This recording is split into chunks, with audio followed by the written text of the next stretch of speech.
Hello, everyone, and welcome to Monday Night Travel with Rick Steves Europe. My name is Gabe Gunning, and I am thrilled to be joining as your moderator this evening as we explore the vibrant markets and tranquil temples of South India with the best friend I know, Lisa Friend. But before we begin our Indian escapades, I have just a few opening announcements. First, I would like to remind you of some of our upcoming Monday Night Travel sessions. Next week, to kick off August, we have our Monday Night Travel moderator, Emily Burks, being joined by our travel advisor, Marta Shahazizian, and they are going to be recounting their adventures on our Best of Scotland tour. The next week, on August 10th, our Monday Night Travel host, Ben Green, is going to be talking about Venice and the Veneto, where he did a couple weeks of guidebook research this year. And on the 17th, Cameron Hewitt returns for a summer trip report about his travels in the Germanic world. Also, if you are interested in the potential of a Rick Steves Europe tour, but you want to learn more before signing up, we have 3 more Tours 101 information sessions scheduled through the end of the year. You can find those at ricksteves.com/tours/101. Also, I want to remind you that we encourage your participation in the Q&A widget tonight. So if you have any questions for Lisa, please put them there. The Q&A widget will be manned by our excellent behind-the-scenes person, me. And in just a few moments after I hand things over to Lisa, I will also be posting a list of resource links related to tonight's presentation in the chat widget. That same list of resource links will also be sent out in the follow-up email 24 hours from now, tomorrow evening. But for now, I would like to turn things over to our tour guide or perhaps fellow traveler for the evening, my dear friend, Lisa Friend. Lisa, over to you. Thanks, Gabe. And I think that's a fair thing to say. I am not an expert in Indian travel. I am merely a traveler. A lot of times we have experts on Monday Night Travel, but tonight I'm just going to give you my own point of view. So I'd like to thank you so much for joining me on this evening. I want to talk about my time in India. I went with a private tour group led by my friend Divya, who we will hear from multiple times tonight. I am sorry she's not here beside me for you to meet her, but she is actually in India right now visiting her family. So last December, our group started in Singapore. We went through South India and we ended up in the north, but we're concentrating just tonight on our time in South India. And maybe Singapore and North India become a different Monday Night Travel episode later. So this trip was the brainchild of our colleague Divya Krishnan, who was hired just a few years ago here at Rick Steves Europe and who loves travel just as much as the rest of us. One day we were hanging out after work and someone mentioned they'd always wanted to visit India, and Divya was like, I can take you. And then the word spread. So I'd like to introduce you to the cast of characters on this trip because you're going to be seeing quite a few pictures of them tonight. So from left to right, you have Matt Iglesias, who is my mentor and taught me how to be a tour guide, and he is now a retired tour guide. You have Divya, the only employee in this picture who has worked for Rick Steves less than 25 years. There's years and years of experience at Rick Steves in this picture. So you have Divya, and then I want to point out, she was brave enough to lead a group of tour guides through her homeland, and that's a little bit like herding cats. And then you have Heidi, who is our tour department manager and who also led tours for Rick. And then Jennifer, who manages our travel center and was the brains behind our time in Northern Europe after we left Divya. And then next to her, Laura, who knows more about European rail than anybody I have ever met. And she was the one who spearheaded our time in Singapore. And then last but definitely not least, you have my sweet husband, Scott, who is always up for an adventure. So this trip ended up being 6 Rick Steves employees and 1 husband. So I want to just give you a little bit of information at a glance about India. It's the highest populated country in the world at 1.4 billion people. We're going to talk with Divya about when to go, but I can just say flat out, December is a great time because you want to get there after the monsoons. Transportation, a private car and driver is pretty affordable, and you can use cheap flights for longer distances within the country. And if a train works into your itinerary, feel free to go ahead and use it. It's a good choice, and there are high-speed trains in India. And then as far as money, credit cards are widely accepted. We all still carried cash for small items. We did have a few difficulties finding ATMs that work. So if you find one that works, take probably the equivalent of $30 to $50 out and see how you spend that. And then you're going to need a visa to travel to India. You can get it online, and you'll definitely need to get it in advance. And then vaccines, I did go to a travel doctor and I made sure I was up to date on my diphtheria, my tetanus, typhus, and hepatitis. I personally chose not to get a rabies vaccine, but I had to promise myself no touching dogs or monkeys, which was not always easy. And this is our itinerary. We started with 2 nights in Bangalore or Bengaluru, 2 nights Kabini, 1 night in Coimbatore, 2 nights in Karaikudi, 1 night in Kumbakonam, 3 nights Morari Beach, and 1 night in Kochi. We traveled by minibus most of the time with 1 intra-country flight from Trichy to Kochi. Gabe, it's time for us to hear from our expert. Let's meet our tour guide, Divya.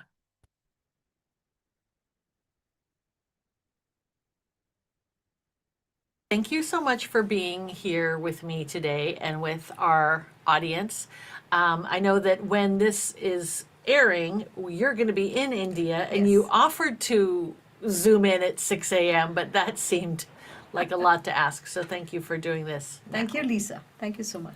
So I just want to talk to you about some of the things that we did when we were on our trip together, and also just things that you're going to be able to speak to better as an expert rather than me, who I have been to India 1 time now, and I went with you, and it was wonderful. Yeah, it was a very special experience. Thank you for coming with me and for trusting me. You're very welcome. I did trust you, but you're a very trustworthy person, and you're an excellent guide. Thank you so much. So Divya, as an Indian person, as a Southern Indian person, as we learned on our trip that Southern India is the best and Tamil Nadu is the best, but she was very generous with her love for all of the regions that we went to. But what are some big differences between North and South India if people maybe are trying to decide which they want to visit or both, or because there seemed to be some pretty distinct differences as visitor that I saw?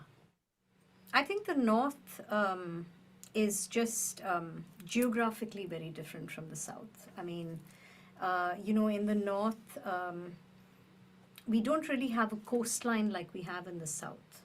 We do have, like lakes and rivers.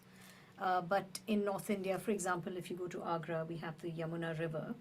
In the South, we are surrounded by the ocean on both sides. So that's one big difference. The other thing is in the North, we had a lot more Muslim influences because we had a lot more invaders came in through the North. The South was a little more protected in that way. So we have a lot more like palaces and Muslim architecture in the North. The Taj Mahal is a great example of that, as is the Delhi Fort or the Agra Fort, or just a greater number of mosques, because we had a lot of Muslim rulers who ruled in the North. I think the people are also very different. I think I have lived in both the North and the South. So the people are very different. Our national language is Hindi, which is a North Indian language. There's a lot of pushback from the South about learning that language because it's not a Southern language. But every Indian does know both languages. So Hindi is the language that's spoken in the North, along with other dialects and other languages like Punjabi, and based on where you are. So that's the big difference. So language is a big difference. Customs are a big difference. The dresses we wear are different. So these are some of the main, I'd say, differences in the North and the South. And Divya, one of the things that our viewers like to know very much is when is a good time to go to Southern India? So Southern India, it's useful if you avoid the monsoon. So we have a couple of monsoon times. November is when the monsoon hits. So I think early December would be a good time to go to the south. Also, temperatures can get really high up there, so in the hundreds and stuff. So going in winter in the south is always a good thing. Winter in the north is also a good thing. So I think winter in general is a good time to visit India. So you've met my friend Divya, and I'm so happy. And hearing her voice just brings back all of the exciting memories that we had. So I'm going to go ahead and share my screen again and get started on this trip. So we flew into Bangalore, a rapidly growing city, the third largest in India with over 15 million people, according to World Population Review. It's interesting to me that Divya talked a lot about her time in college there because the population of Bengaluru or Bangalore has more than tripled in size since 1991. But we still found it very welcoming and some things even a little familiar. And this was an interesting British American mashup, these two pictures. So if you look at the group picture of us on the left, the background, because we were getting there pre-Christmas time, is Hamleys, which is a famous toy store in London. And then, of course, I think you can all recognize that we've got Krispy Kreme right next to us. So Divya just threw us into the deep end. She took us to this highly regarded restaurant close to our hotel and taught us about eating with our hands. We had a quick lesson and we dug in. The cup in the picture was a spicy broth soup. And of course, as some of you know, I grew up on the Oregon coast, so I had no problem eating this fish with my hands. And speaking of hotels, I wanted to point out that Divya thought it was important that we have a respite from the culture shock that we may be experiencing around us. So she put us in very nice hotels. And the culture shock started right when we arrived because the security for our hotel was very tight. They had mirrors on sticks like you see in movies for prisons to look under our van, and our luggage and our persons went through metal detectors to get into the lobby. The other thing that was pretty surprising to me is later when we came back out, there was a child begging on the street outside, which did not surprise me, but he had a QR code to help him accept money. So I thought that was a fascinating dichotomy. Here is a picture of Divya taking care of us, being the consummate tour guide, a little bit like a mother hen. She made our travel dreams come true. I'm not sure which of the people in our party demanded a tuk-tuk ride, but she valiantly procured one in Bangalore on our first day. What an introduction. The roads in India are not for the faint of heart.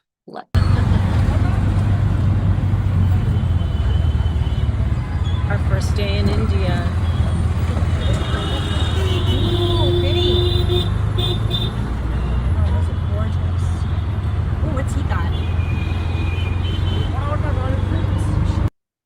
So that's us driving through the streets of Bangalore. And it actually was not the most terrifying experience we had. That would have been when we were in northern India and we were driving through the night to get to Agra, but that's another show. So one of the themes that Divya made for our trip was artisans, women-owned businesses, and handmade crafts. So we started off on the first day going to a place called Ambara, and we learned about traditional Indian fabrics and traditional patterns from different regions. We learned about saris being made, and we learned about block printing using natural pigments, wood stamps, and absolute brute force. So we often take for granted how things are made these days via automation, computers, etc. The difficulty in making these patterns match in color and position really made you appreciate the talent that it takes to make handmade goods. It was so smart to do this at the beginning of our trip as it gave us the lens to appreciate all the other handmade items that we saw along the way. And we each made a tote bag and a bandana. So this is, I think, Matt's bandana. And you can just see in the variations of the color how difficult it is to make something consistent. So we learned how to wear a sari. And after our sari and block printing lesson, we walked part of the way back to the hotel. And I found this to be one of the most interesting things that we did in South India, because while the chaos was glorious and exciting, I did have to watch my step every minute because it was starting to get dark and the going was precarious. There were lots of holes in the sidewalk or places where there was no sidewalk, and we had to walk in the street. But there were so many little things to see on the street, including little shrines. And eventually we got to the shopping street that we wanted to visit. And this street is aptly named Commercial Street, and it was bustling. It was probably only 8 or 9 o'clock at night at this point. But we, Matt and Scott and I took an Uber home because we were tired. You know, we had just arrived, but we were thankful for a great first day. We stayed mostly at hotels run by the Taj Group when we were in cities. And the breakfast buffets were next level.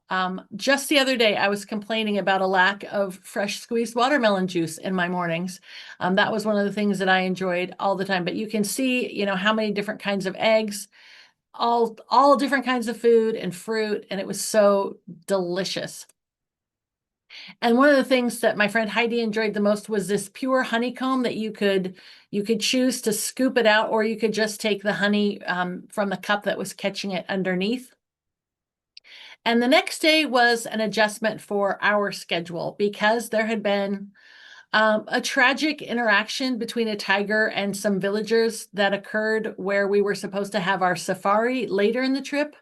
Divya decided to pivot, and she took us to a local wildlife Jeep type safari right outside of Bangalore. So this is the Jeep type vehicle that we were in, and you can see that it has gates. It has protection on all the windows except for a little square, probably about the size of a piece of paper, which may come in to play in a few minutes. So we saw animals that looked like elk and deer, a terrifyingly large termite mound, elephants bathing. And this is me. I'm so happy to see this gorgeous lion. And we got up close and personal with a tiger. And that's, you can see the frame of my window right there. And if he had wanted to jump on us, it would have been pretty terrifying.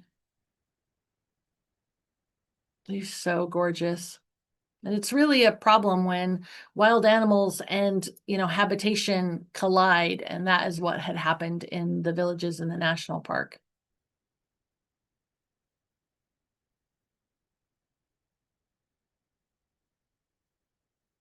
So Divya also wanted to help us get off the beaten path and dive into the culture. So she took us to a local park where we saw our first wild monkeys. Heidi was all about the wildlife, so she was so excited. And we had lots of people enjoying the day. One of the things that I thought was interesting, and I'll probably talk about this again at the end, is we were asked at the gate of this park if we had any plastic water bottles because they were forbidden inside the park.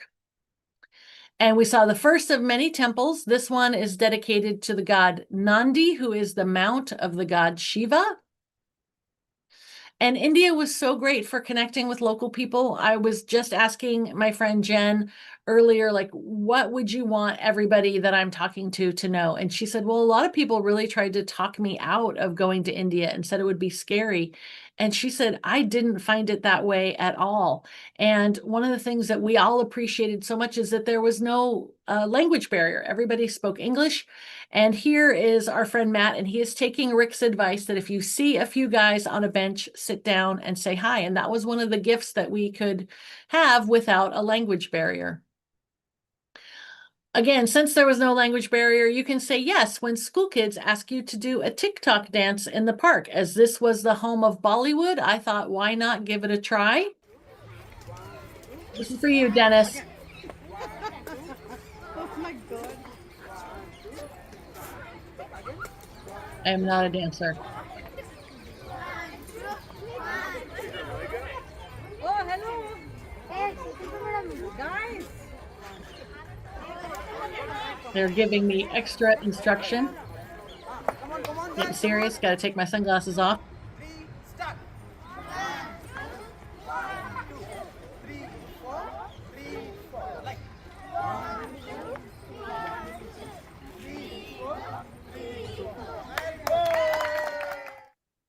That was so much fun.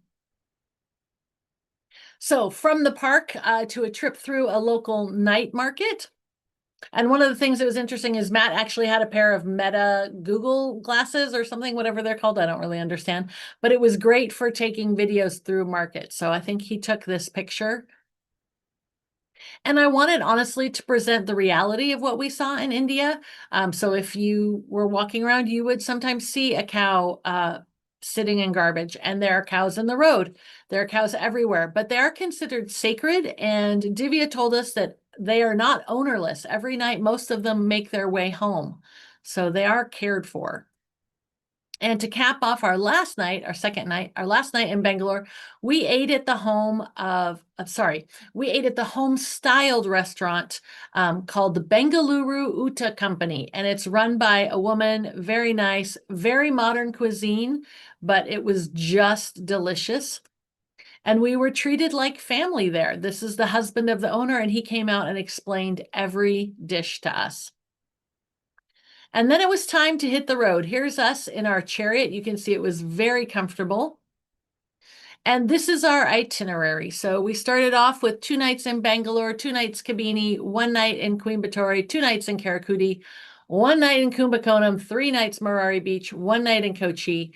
And we are leaving Bangalore and we are headed to Mysore and through the Bandipur National Park to our hotel in Kabini.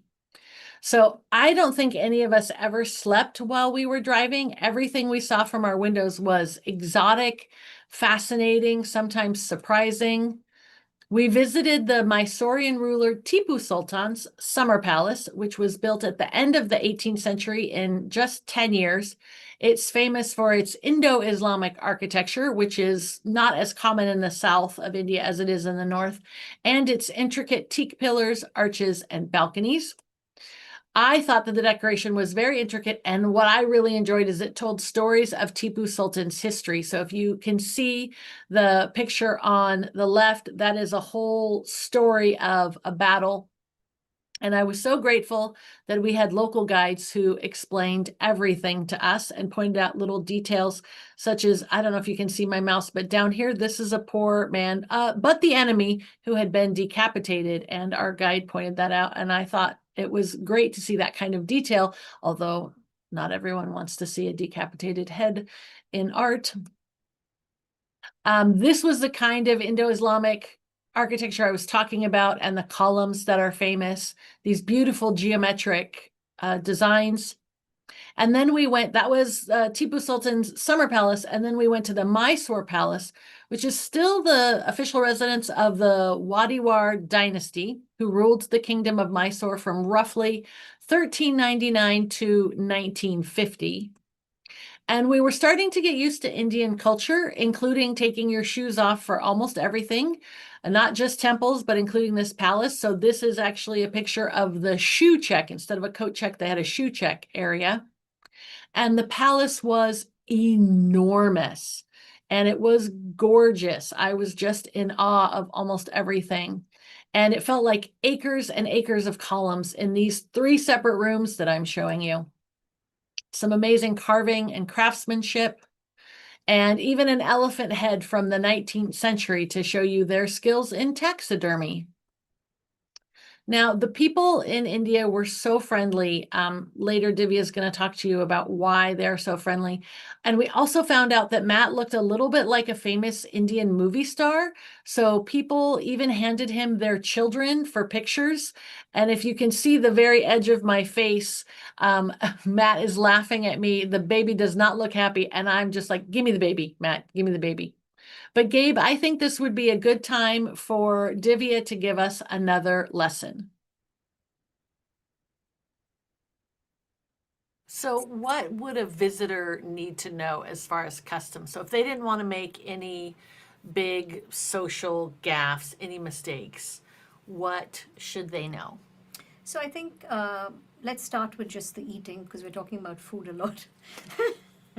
So Now we don't they understand Now how they our trip understand- went. It was yeah, a lot about right. food. It's a lot about food, and that's how it should be if you come to India. It's a lot about food. You don't want to eat with your left hand. You always eat with your right hand. You always wash your hands before eating. You always leave your slippers outside a house. You know, these are all like basic things. Indians, I'm very proud of our people. Like, we're very hospitable. We don't, many of us, even if you go into our small towns, we don't have much, but the hospitality is always there. You'll always be asked, do you want a cup of tea? Do you want to eat? Like, again, food is a big, So not just come in. you, like this is an entire It's just part of our Indian culture. thing. Okay. Like, a guest is treated as a god, and so we welcome guests with open arms and a lot of warmth. So I think those are the main things, and just thanking people, being nice to people. Just being also aware of your surroundings, like just being aware of where you're going, what you're doing, just like you would if you were traveling anywhere else. Because we have a lot more traffic. We have cows on the roads. We have, it's much busier on our streets. So just being careful about where you go and what you're doing, and especially when you cross roads. As Lisa, we had that amazing experience of crossing roads and I feeding thought cows. I thought I did great crossing the I roads. think you did. I used all of Yeah. my training from going to Rome, Yes. and I'm just like, I'm just gonna Yeah. go. But yeah, it is Yeah. very different. Yeah. And I'd say just noticing, but not judging as much. Just taking in, like India is all about the sights, smells, the colors, the warmth of the people. So it's a lot of many things that you're not used to here. And things don't always work according to the way you want them to work. So just being a little flexible is also important. Thank you, Gabe. I have to give a shout out to my wonderful colleagues, Gabe and Zen, who are handling the behind the scenes technology for me so that I can just relax and talk to you guys about India. So next we are going to talk about our first stop outside of Bangalore, which was the Sarai Kabini Hotel. And it was a beautiful place on the edge of Bandipur National Park. We bunked down 2 nights in our little individual bungalow right on the edge of the lake. And like I said, the national park. And one of the things we did while we were there, we took a boat across the lake and to a small temple. Here's the temple. It was built there because there was a specific religious artifact that was nearby, that was found there, that was called a lingam. And this was my favorite and most meaningful temple experience of the whole trip. We were practically the only people here because, of course, it's pretty out of the way. We had to take a boat to get there. And I mentioned that the temple was built here, but it would be a place of pilgrimage. People wouldn't necessarily come here to worship from the area. It's not like a parish church. So we had to take our shoes off, which is the respectful rule at all temples in India. And we participated in the ritual of walking around the outside of the temple, but still inside the courtyard. And then we went inside and met the priest, and he blessed our offering by giving us milk in our hands to drink. And it was very moving, and Divya did a great job of explaining everything to us. And like I said, it was very moving. After the offering and the spirituality comes the baby cows who happen to love bananas. So there was a woman who sold flowers for offerings, flowers for our hair, and then she also sold bananas to feed to the baby cows. And again, remember, I didn't get that rabies shot, so I'm not allowed to touch any dogs or monkeys, but I was all about loving on those baby calves. So they were so friendly and cute. I had to stick this picture in.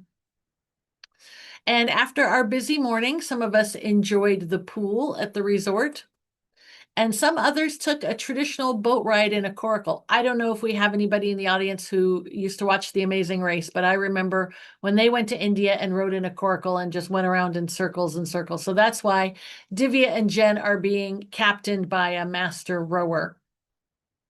And we said goodnight to the lake. And again, one of the most pleasurable things about India was how much it demanded your attention. There was always something to look at out the window or while we were on the street. There was a procession going by, and you can see always these pictures have the glare of the glass in our window because we just couldn't stop taking pictures of things outside. If you actually look at our shared Google album, it has 4,100 plus pictures that we took. So pictures like this woman just walking by balancing a bucket on her head, which is something that we'd heard about but never seen. And oxen pulling carts. And this man was so sweet and so kind to wave to us as we drove past. But what he's doing right here is he's drying his crops on the highway using the warmth of the asphalt. And I assume to spread out a nice thin layer of whatever grass or hay this is. And then we went through the national park that was a wildlife preserve. We stopped at the border of the park and there were guards who talked to us, and they confiscated our case of plastic water bottles so that we couldn't litter. And again, this wasn't unusual. There were lots of parks and buildings where plastic water bottles were not allowed. So the conservation efforts in southern India were very interesting and pretty effective. So they're like, if people have plastic water bottles, they're just going to throw them away, and they're not going to throw them away in the trash. They're not going to recycle them. So we're going to ban plastic water bottles from places. And also they banned plastic bags in Bangalore. So everything that we bought came in like a linen bag. So I thought that was very interesting. And we saw our first wild elephant. But even though it was very exciting, it was pretty far away. This picture is very zoomed in. And then we saw an elephant right next to the road. And this is what we were hoping for. Okay, guys, let's hop back on the bus. Because I don't think we can stop here. So poor Divya was always saying, okay, guys, let's get going. Like I said, it's not easy to herd a group of tour guides around, especially when there is an elephant not that far away from you and you're so excited. And then we went to a colonial era cottage for lunch. This was owned by parents of one of Divya's friends, and it was their second home up in the hills, and it was just gorgeous, and their staff served us a lovely lunch. And I put this picture in so you can see that we had a nice lunch, but also so you can see the hills in the distance, because after lunch we saw our first tea plantations, and I was very surprised by how gorgeous this was. I really loved them. They felt otherworldly and so green and lush. And I never expected to see a forest like this. It felt like the sunlight was just gold showering down through these trees. The pictures honestly don't do it justice.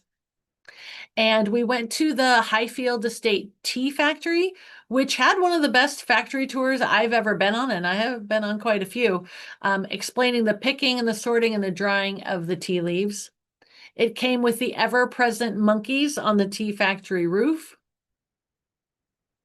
And then we were leaving the Bandipur National Park and we had one night in Coimbatore, and it was that day that I showed you was quite a long day driving through the national park. So we spent one night in Coimbatore and then we went on and we stopped by the Meenakshi Temple in Madurai. It was covered in scaffolding, which was made of wood, which we found interesting. So I got a public photo off the internet so you can see how glorious it would normally be, how colorful all of the statues would be painted. And it's just a reminder that it's a good tip to always check if the sites that you want to see are going to be under restoration or closed, no matter if you're traveling in Europe or India or wherever. It's good to do a little bit of research ahead of time. And then we went on to Karaikudi and we stayed at the Bangala Hotel, which is a property that is famous for its food. It's published a cookbook. So we took a cooking class. And Gabe, I think it's time for us to hear some more about cuisine from Divya.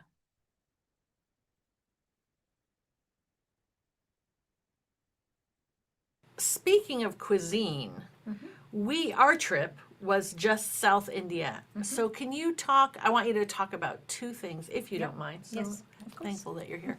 I would like you to tell our viewers, like, what can they not miss as far as eating when they're in South India? And then I would also like you to talk about the differences between Southern Indian cuisine and Northern India cuisine. And just off the bat, which is more familiar to American audiences, Northern Indian food or Southern Indian food? So I think I'll just pop in and out. So first for South Indian cuisine, because a lot of the places where we went we're by the coast. You have a lot of coconut trees growing along the coastline, and so obviously there's a lot of coconut in our cuisine. Then we were also by the ocean, so a lot of seafood specialties, especially in Kerala, which is very famous for their fish dishes. But then in India, every state has a different, specialty, and we covered 3 states roughly in the south. In the north, I'd say that I think American audiences are more familiar with North Indian cuisine because, I mean, take butter chicken as an example. Butter chicken, everybody knows butter chicken. And that's the traditional, what the British, what they call curry as it came to India or came from India. So I think butter chicken and kebabs and, that kind of cuisine is quite familiar to North Americans.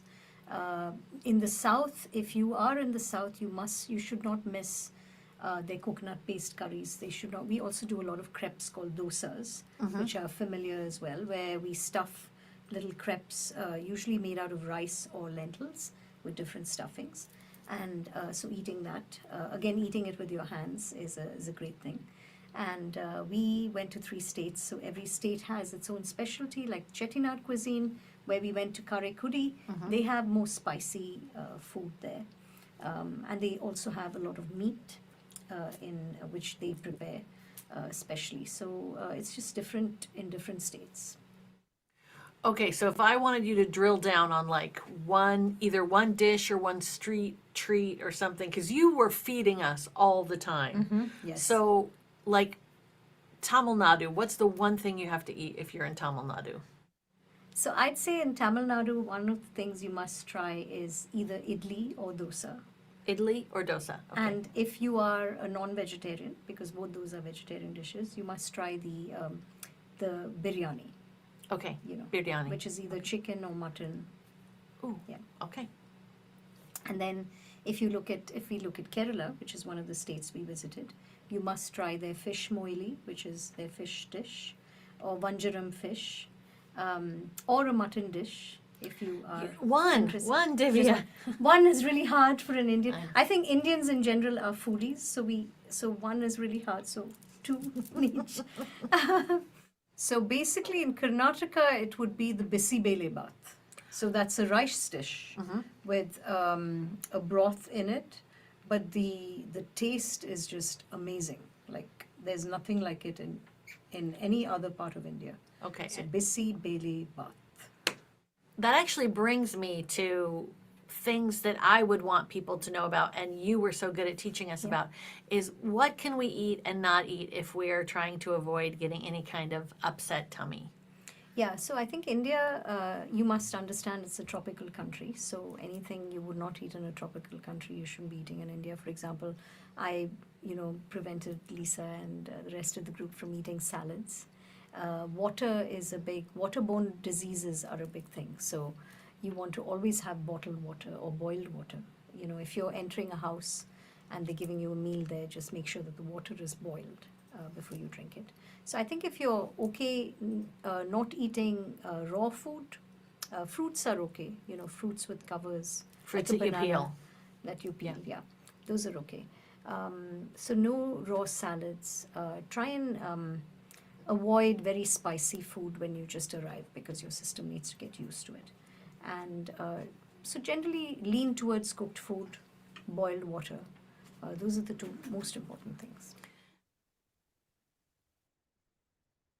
Thank you, Gabe, for sharing that with us. I wasn't going to argue with Divya on screen, but there are plenty of Americans who eat a lot of spicy food, even though no one in our group ate spicy foods right off the bat. I think that might have been something we can handle, but she is a very kind and thoughtful and protective person, so she didn't want us to do that. So continuing on with our journey, we are going to talk some more about craftsmanship. So we visited these ladies who were making clay tiles by hand, which I thought was fascinating and just really made me think about tiles all the time we were there. And after some demonstrations, our friend Laura got to try her hand at making a tile. Hers was freehand, mixing the red and white clay together with a thin stick and making a design, while the one on the left had different colored clays poured into a mold that segregated the colors to make the design. And also in the area, we visited Chettinar mansions. These are gigantic, glamorous mansions built by rich merchant families called the Chettiars, local merchants who primarily made money trading in precious stones in Southeast Asia. And most of these mansions were built in the 19th and 20th centuries. So they were often built with a courtyard for airflow with beautiful designs on the patio. And many of them today are still owned by the original families, and some of them are open to the public to help pay for their upkeep. Because you can imagine that a ceiling like this isn't easily taken care of. It requires some money. And our last artisan stop was a group of men still making statues by hand. Here he is pouring the liquid metal into the mold. And I found it just fascinating. He used the blower on the bottom. It was a hand crank blower, and it had some sort of bellows inside and underneath that went into the kiln. This part was not explained very, very well to me.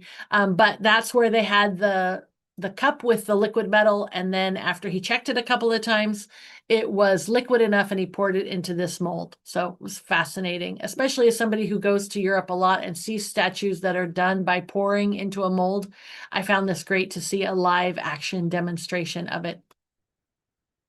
And then we went to the Tanjore Temples complex. So these were built by King Rajaraja Chola, who between 1003 and 1010.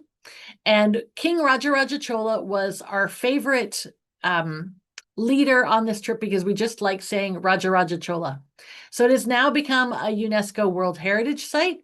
They are primarily built of granite, which was only available 30 miles upstream of the Kaveri River. So they had to do some traveling to get here. And one of the things that's interesting is the main spire of this temple that you're seeing is more than 200 feet high, and it represents Mount Meru, the mythical mountain of the center of the universe in Hindu cosmology. So this is the Aravat temple leading to the inner sanctum. So we were not allowed to go into the inner sanctum because we were not practicing Hindus. We're going to talk about that with Divya a little bit, but this was what you would see walking up to it.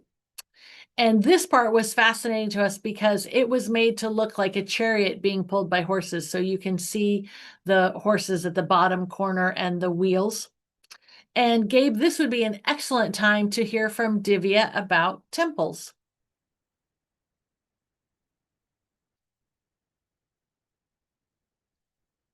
We went to a couple of resorts that had spa treatments, and you told me I was getting Ayurveda or Ayurvedic treatments. Can you explain Ayurveda? Yeah, so Ayurveda is, almost a 5,000, 6,000-year-old tradition. It's been passed down through the ages, and Ayurvedic doctors go to Ayurvedic school. The fundamental basis of Ayurveda is it's looking to balance mind, body, and spirit. And so it works with the elements in our body. And typically massages and oils and even the food is prepared keeping that in mind. So most Ayurvedic doctors would want you to come in and take a treatment for a week. So people usually check in for a week. But we, as you know, Lisa, we didn't have as much time. But either way, how did you feel after the treatment? So I had two treatments, right? And one of them I think involved milk thistle, which was very interesting. I got a massage with a giant ball of rice about that big, and they had soaked it in milk and milk thistle and massaged me with this thing. It was fascinating, and I was sitting on this giant teak table to catch the runoff of the milk, and it was fascinating. How did I feel afterwards? I felt good. Yeah. I don't know that I felt amazingly different, but they only had me for a couple hours, so I'm glad I did it. Did you talk to me once about Ayurveda and eating with your hands? Yes. So in Ayurveda, we believe that food is a very important part of our treatment. What we put into our body also affects the energy, both mind, body, spirit, like I was mentioning, and our dosha, based on our dosha. So the using fingers, because there's energy around our fingers, we usually use our fingers to eat our rice, or typical South Indian food always involves rice with vegetables and things like that. So the energy around the fingers is really important. And when we eat food using our fingers, we are taking that, little bit of that energy with it. Oh, that's Yeah. fascinating. So, Divya, we visited a lot of temples when we were on our trip together. And for people who are planning on going themselves, like what kind of religious knowledge should they have, like a background? And then maybe what kind of etiquette do they need to know for going into a temple? So, Lisa, we went to a few Hindu temples, right? There are a lot of them in the south. We also do have, predominantly we have Muslims and Christians and other religions as well in India. As far as Hindu temples go, we have, most of our temples are built around the Trinity, which is Shiva, Vishnu, and Brahma. Brahma, the creator, Shiva, the destroyer, and Vishnu, who's the preserver. So, a Krishna temple, for example, would be a Vishnu temple. We went actually to the Meenakshi temple, which is Shiva's wife, who is the feminine energy. Etiquette around temples, you'll have to take your shoes off. So you might be allowed in the inner courtyard, but you'll have to walk barefoot. So that's just something to keep in mind, being comfortable around that. The inner sanctum, sometimes you're not allowed inside, like non-Hindus are not allowed in some old ancient temples. And there you will have signage which says, okay, non-Hindus not allowed. It's not to exclude people. I think it's more because the priests are pretty hardcore about, traditions and customs, which Hindus know how to follow because they're brought up in that culture. Yeah. Is it okay for non-Hindus to make an offering at a temple? Generally, no. Okay. That's not allowed in many Hindu temples. Then why did you have me do it, Divya? Well, I had you do it in the outer sanctum. Okay. If you remember, I had you do it in the outer sanctum. And I feel like temples are also places of contemplation and reflection, and they are places where there is a divine energy of some sort present, just like it is in an old church. So I feel like if you want to make a flower offering, you can make it in an outer sanctum of a Hindu temple, and it'll still be something that you are giving the temple. It's like Yeah. Catholics lighting or non-Catholics lighting a candle in a Catholic church. Which I do all the time. Like, go to Notre Dame, light a candle. I think if your heart is pure and your intent is Yes. respectful, then Yes, that's okay. But exactly. Why are temples important in our culture? Because temples are the places where, people gathered for different occasions, like, marriages, ceremonies. They also gathered for like musical concerts. So temples were a way in which we brought people together, just like churches here bring people together, building of community. And if I take the Madurai Meenakshi temple, for example, it was the temple, one of the oldest temples in town, where every road originated from that temple to go anywhere. So it was really a place which actually my mother even talks about, the one in Chennai, which is my hometown, where she said after school or after, at the end of the day, that's where friends would gather. And there was a little time for contemplation and reflection as you went to the temple and stood before the god of that temple. But there was also a lot of fun and, frolic around the courtyards and, yeah. Thank you, Gabe. I really appreciate it. So we're going to continue on with our show. We're going to look at the map for one of the last times. So we have just gone past the Tanjore temples and Kumbakonam, and we're about to go to Trichy and fly to Kochi. So we had to say goodbye to our wonderful driver, Prashant, and I did cry a little bit. I'm not embarrassed to admit he was a delight. Anyway, so we took the flight from Trichy to Kochi via Indigo Airlines, which was recommended as being a little bit more reliable than Air India, which had had strikes in the previous weeks and had had some safety issues in the year before that. And one of the things that I thought was very interesting is in India, as of last year, I will say, you had to put all of your electronics in a separate bag. And I mean chargers, cords, headphones, etc. And you couldn't pack spices in your hand luggage. So I don't know why they made this rule, but I had a bit of repacking to do since I had bought a lot of spices at the tea factory because they were very affordable. And I was excited to go home and make some of the things that we learned how to cook at the Bangala. So anyway, the people at this tiny airport were so nice. This is actually the people who were working in the lounge, and they asked to take their picture with us. But also the people that were running the counter at Indigo actually had a banner that we all held up, so we might be models for Indigo's marketing purposes. So we thought that was a lot of fun. And then we were rewarded with a vacation from our vacation at Secret Beach in Marari. So this is the beach that we were at. It was a resort, and this is an adorable little puppy who, again, I did not touch, but he's hiding underneath the fishing boat. And the Arabian Sea had some of the most perfect water I had ever been in, just a gorgeous temperature, not as cold as the Pacific, but not what I think is too warm like the Caribbean. And this was our day for swimming and spa treatment. So this is the teak table that I wanted to tell you about, where I got my milk treatment in the rice ball. So you can see there are drains on the end.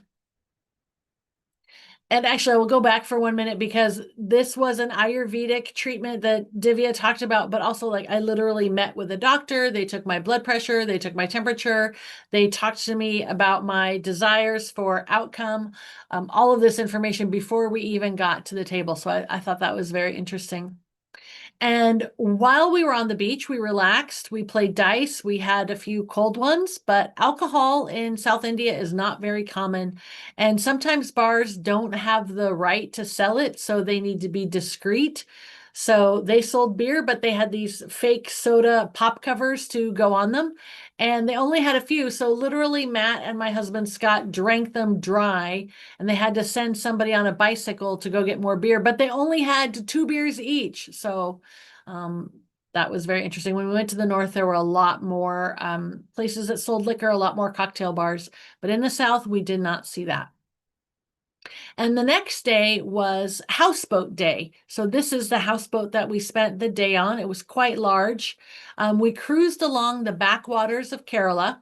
And obviously from this picture, we were not the only ones doing it. Houseboating is a very popular thing to do in the backwaters of Kerala.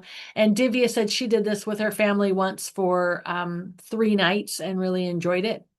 And we saw rice paddies.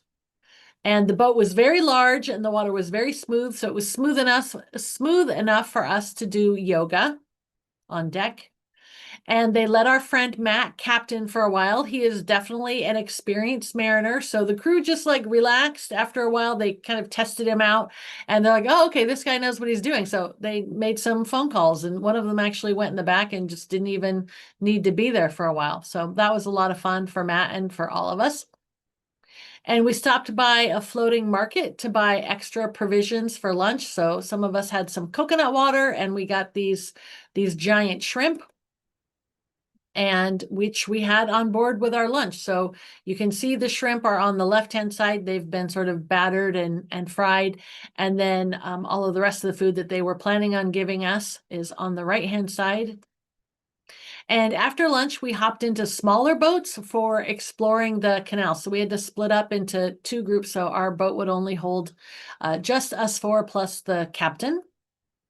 And it was gorgeous. It was so colorful and it smelled so wonderful and it was very peaceful. We really enjoyed that part of the day, and we went past people's houses. And I don't know if I was the only one, but I fantasized a little bit about living there.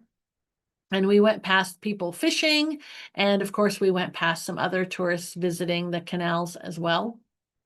And our houseboat was quite large. It had 3 bedrooms, and Jen and Matt and I each took a stateroom and had a nap in the afternoon, and that was very relaxing.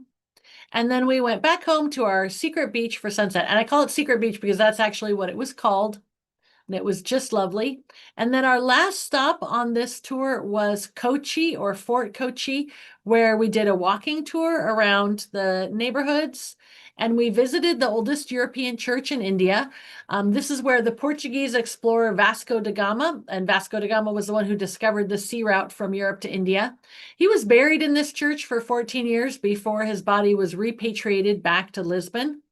And after the Franciscans, the Catholic Franciscans, lost control of the church to the Protestant Dutch, it became a government church, but was even visited by Queen Elizabeth II in the 1990s because of its historical significance. And I mentioned earlier how serious the government is about getting plastic trash off the street. So here's another example in Kochi. And we also visited a 16th century synagogue, which is a marvel that it has been continually used for worship for hundreds of years. And if that's not notable enough, it also has 1,100 hand-painted Chinese tile that have survived for hundreds of years. And Queen Elizabeth II also visited this based on the recommendation of her sister Margaret, and how lovely it was. So our last adventure was traditional theater in Kerala called Katakai, which involved elaborate makeup. So we got there before the performance started and watched them put their makeup on. And the man on the left is gluing, I think it was made of rice paper, but he's gluing part of the mask onto his friend.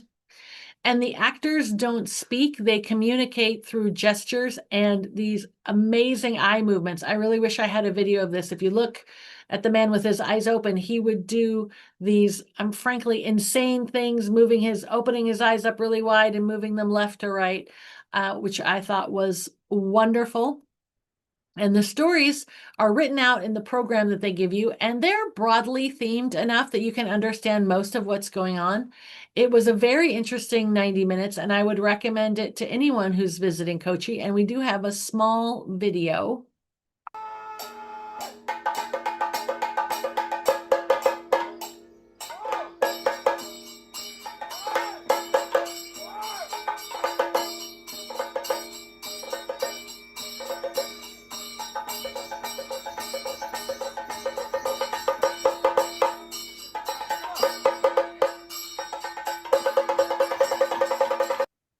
He said, "Now pay me for the food." And he said, "No, no, thank you." So we went from 6 coworkers and a husband, and we would like to thank you very much for joining us tonight. We're going to end our screen share now. We've heard from Divya, so if she's watching at 6 a.m. in India, hi Divya, thank you for taking us to South India with you. And before we get to the Q&A, which I hope you guys have been taking full advantage of, we have a word from our sponsor. And the word from our sponsor tonight is Rick Steves on the Hippie Trail. A lot of people don't know that India is Rick's favorite country. And you can read about his experiences there by picking up a copy of his book On the Hippie Trail. And it's now in paperback, so that makes it a little bit easier. And you can also join Rick and myself, honestly, for a virtual Hippie Trail book club event on Sunday, October 4th. And Gabe has put the link to register in the resource links in the chat, and it will also be in your follow-up email. So Gabe, why don't you come back in and give me some questions? And please, God, don't ask me to spell anything. We got one spelling question, and I answered as valiantly and best as I could. Lisa, we have a lot of wonderful questions. I just want to say, I feel like this is one of the best retention rates we've ever had on Monday Night Travel. I'm not sure a single person dropped off during the entirety of your presentation. They were so enwrapped in what you were saying. Well, it's a fascinating country, and I tried not to use the word fascinating too much, but that was really how I felt. Well, we have a lot of wonderful questions, so I'm not going to skimp on the questions tonight, and we are going to jump right in. And the first question that we have is Susan was wondering, was a lot of the I mean, oftentimes we hear of India as being a good cuisine for vegetarians, but I know that one thing that Divya talked about was that usually when we hear Indian cuisine, we're thinking of North Indian cuisine. Was the South Indian cuisine also fairly vegetarian friendly? Yes, it was really vegetarian friendly. And Divya herself is a vegetarian. And I think Heidi went on the trip as a vegetarian. And honestly, I kind of wish that I had. While even I enjoyed some meat sometimes, I just felt like I would have been just as happy as a vegetarian. So yeah, I don't think there's any difference statistically between North and South India as far as vegetarianism. And we ate very, very well and a lot of vegetables. Speaking of your meals, James was wondering about the meal we don't think about as often when we're traveling, breakfast. He was wondering what were the breakfasts like at the Taj Group hotels that you stayed in? Was there a lot of Indian cuisine or was it more continental? That's a really good question. I think the first thing I would want to use for the breakfast was just bounty. They were enormous. They were Indian and they were continental. So it was everything. So every breakfast had dosa, the crepes, and had lots of lentils and lots of eggs, shakshuka, everything. And then in the cities, there was cuisine that was a little bit more continental, but every breakfast we had, honestly, was, like I said, it was next level. So there was never anything that we were wanting for at breakfast. And usually there was at least 4 different kinds of fresh juice every day. Yeah, the breakfasts were my favorite. We have another question from Brad who's wondering, in our guidebooks for Europe, we usually give people an estimate of how much money they're going to spend per day if they're kind of an average traveler in a specific country. I know that you are not an India travel expert, but just based on your experience, do you have an estimate of how much people should budget per day or kind of a comparison for what the prices felt like compared to the US or Europe? Um, Gabe, honestly, I will say no, I can't really give you that information because we were on a tour. So almost everything was taken care of. So, but if we were going to go and have lunch by ourselves, um, I would say we would probably spend around $9 for lunch. I think that fancy dinner at, Bangalore Uta would maybe have been $30 per person. So it was very, very affordable. The world's best mosquito repellent is made in India. It's called Odomos, Odomos. And if you get a little tiny travel tube, I think that when we bought it at the pharmacy, it was like 75 cents. So there were certainly some very, very affordable things. But I can't tell you how much the hotels cost. I can tell you that in northern India, which is a little bit more expensive than southern India for the tourist, I think that we stayed at a Marriott hotel and it was about $120 a night. So, Very nice. Well, pretty good value for what I would think that hotel in the US would probably cost. 275, 300. Living in Seattle and taking a lot of my vacations in Europe, those prices sound great to me. Yeah, it was very, very affordable. Speaking of shopping, Tina wanted to know, did you get any souvenirs or do any shopping while you were in India?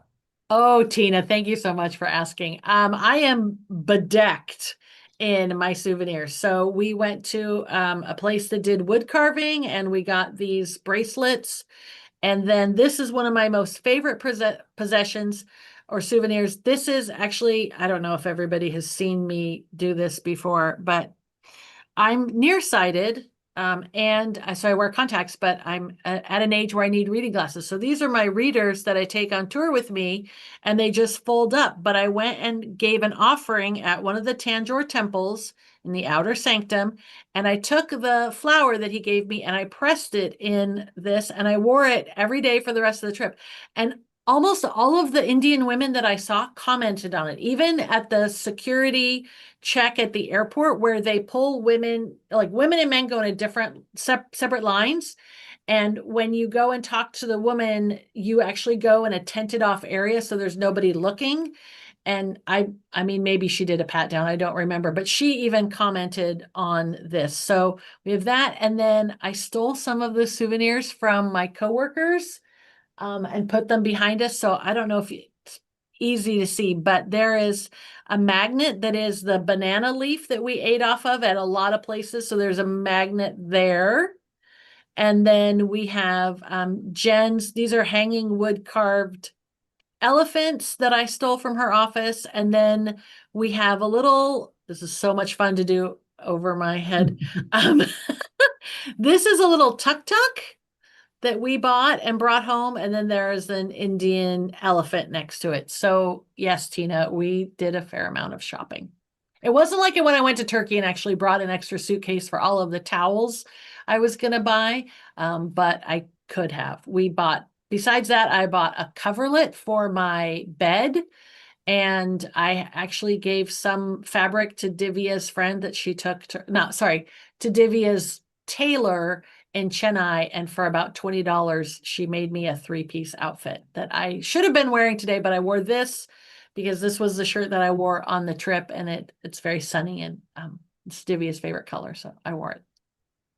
Well, I love that necklace, Lisa, and nothing says Lisa friend more than something that is both fashion and function, since you are our resident travel guru. A couple questions about weather and conditions. Barbara was wondering, you gave a brief overview of best time to visit for good weather, but what were approximately the temperatures that you experienced when you were traveling there in December? That's a great question. It was not too hot. Almost never was it too hot. I remember in northern India in December, I actually wished that I'd had a jacket with me. I wore a lot of sleeveless, well, you can see in some of the pictures, I wore a lot of sleeveless shirts, but then I had like overshirt. So that's a linen overshirt. So it wasn't hot. I would imagine it was probably because I'm from the Pacific Northwest and I don't get cold until it gets very cold.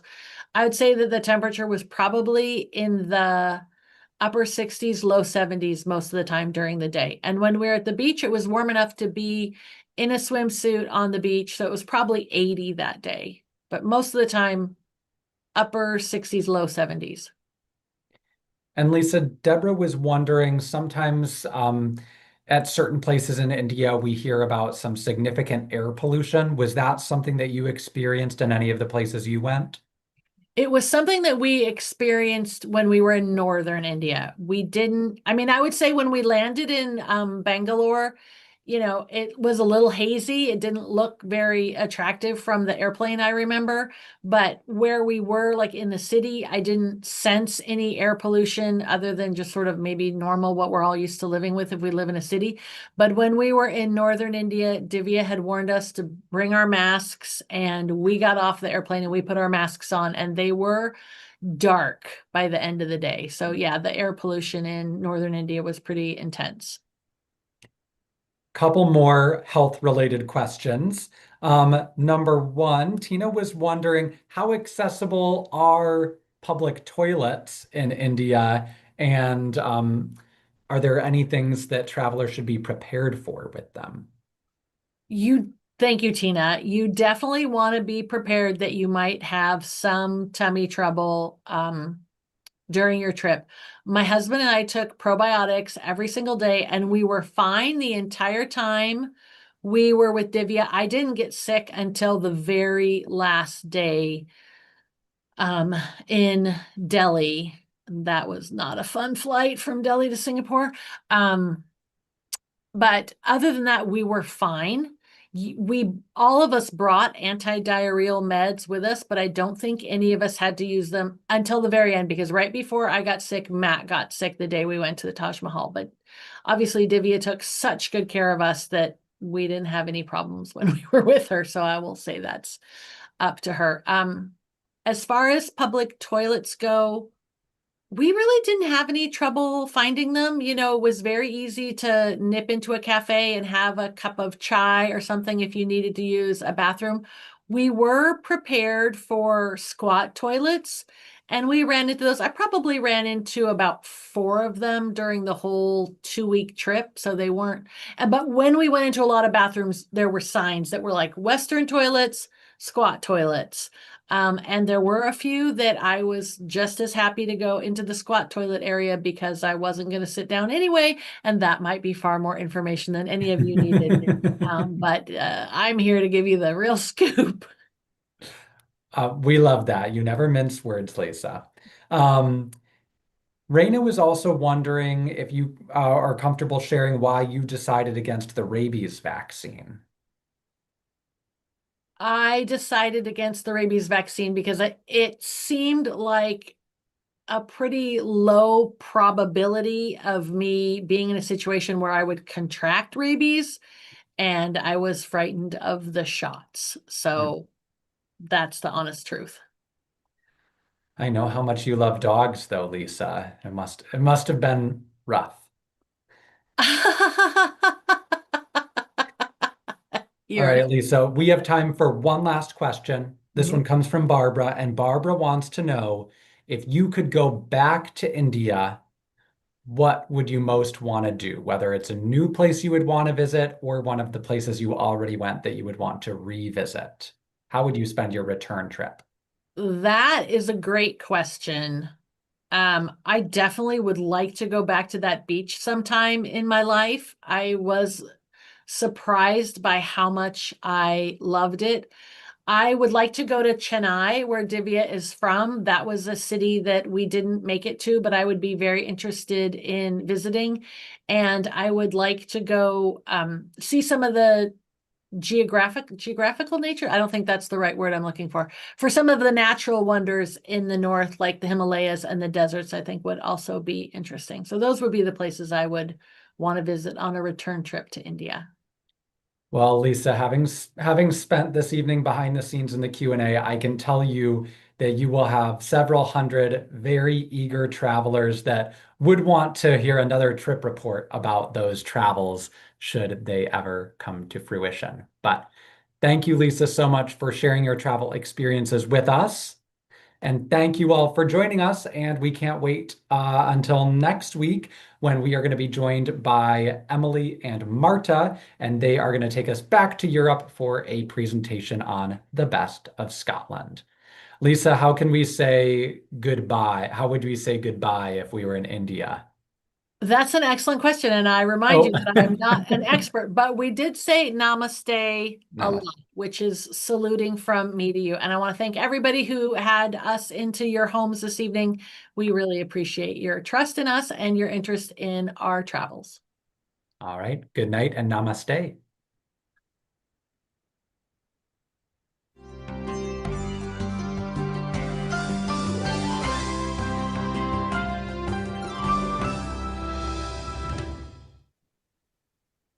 Good night, Lisa.